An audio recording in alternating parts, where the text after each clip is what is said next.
Pemirsa, Bea Cukai Denpasar berhasil menggagalkan penyelundupan narkoba sebanyak 5 kali melalui paket kiriman pos. Narkoba yang dikirim melalui paket pos berasal dari 3 negara. Dalam kurun waktu 2 bulan, Bea Cukai berhasil menangkap 2 tersangka, yakni seorang perempuan warga negara Amerika Serikat berinisial CY dan seorang laki-laki warga negara Rusia berinisial AP.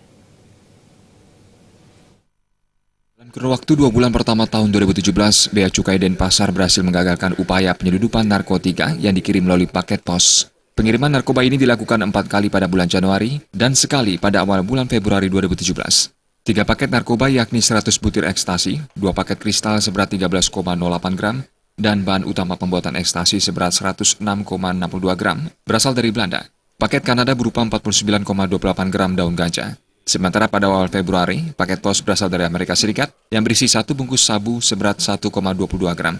Kasus ini berhasil terungkap berkat kerjasama Bea Cukai Denpasar, Kantor Pos Denpasar, dan Polda Bali. Pengungkapan kasus ini berawal dari kecurigaan petugas yang ditindaklanjuti dengan pemeriksaan mendalam yang berujung penangkapan 2 tersangka. Tersangka pertama seorang perempuan warga negara Amerika Serikat berinisial CY yang diciduk pada 4 Maret 2017 di kantor pos Renon Denpasar dengan barang bukti sabu seberat 1,22 gram. Tersangka kedua adalah seorang laki-laki warga negara Rusia berinisial AP yang ditangkap 6 Januari 2017 di seputaran Kuta.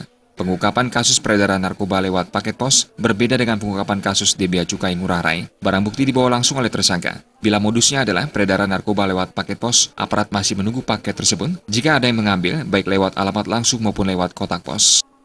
Enggak, sebenarnya ini bukan modus baru, kan kalau di kantor pos ya, kondisinya begitu gitu.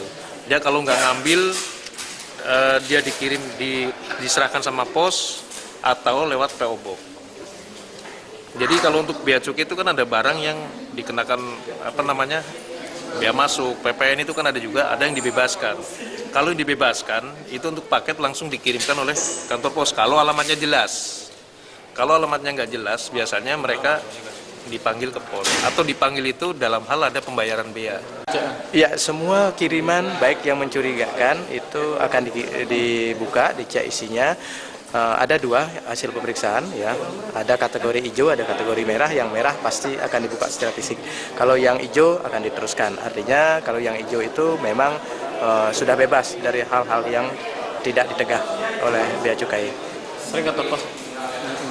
Ya, rata-rata dalam 1 bulan kiriman yang bermasalah itu ada sekitar 3 atau 4 pucuk, ya, baik berupa paket, EMS maupun jenis kiriman yang lainnya.